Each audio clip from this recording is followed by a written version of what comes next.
Is it okay if I visit a shelter alone and hold a Reiki meditation? Would I be more tired, or would it be more difficult mentally to hold space for so many animals? Or will me going alone be less encroaching, so more comfortable for each animal because a connection is one-to-one? And for shelter animals, is there an ideal number of animals versus Reiki practitioners, and so on? So really just about, how do I go into a shelter and volunteer, and is it hard? And yeah, it's hard, but not because of the Reiki.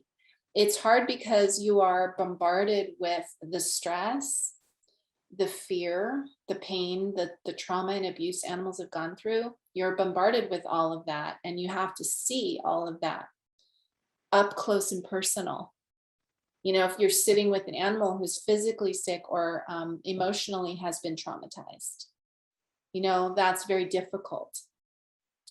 But if we are doing our daily practice and we're remembering to look deeper than what's wrong and see the wholeness, right? That's one of our pillars. I want to see the perfection, want to see the wholeness in this difficult moment. Then it becomes less draining because we're able to see with fresh eyes. So we can see, instead of going into the shelter and seeing all the sadness and fear, we go in and we see a bunch of beautiful lights and all this potential for healing. So that shift in our viewpoint can only really happen through practice. And so I would say your daily practice is really important in helping you be more grounded and more centered, and just have a good foundation for going in there and seeing with your Reiki eyes, right? But don't wait until you're perfect to go in. You know, sometimes it's practicing in those hard environments. You know, you got to meditate, there's noise, there's people walking by, you've got to move because they're hosing out the kennel. You know, that's challenging to meditate in that environment. But if you can meditate there, you can meditate anywhere. So that's actually the best place for you to practice. Challenge yourself. And the animals there, you will see every physical ailment, you will see every mental, emotional problem, you will see every age, you'll see so many things.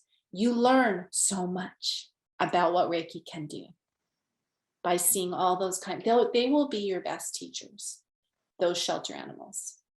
So, and I have one more thought about that. If we're sitting, if we're doing Reiki with dogs in a shelter, sometimes I used to take a dog and go to a private room or go to a private yard, and I would just sit with that one dog sometimes. Other times I would sit in the middle of all the kennels. You guys have seen that video where I'm sitting in the middle with all the animals. And in that space,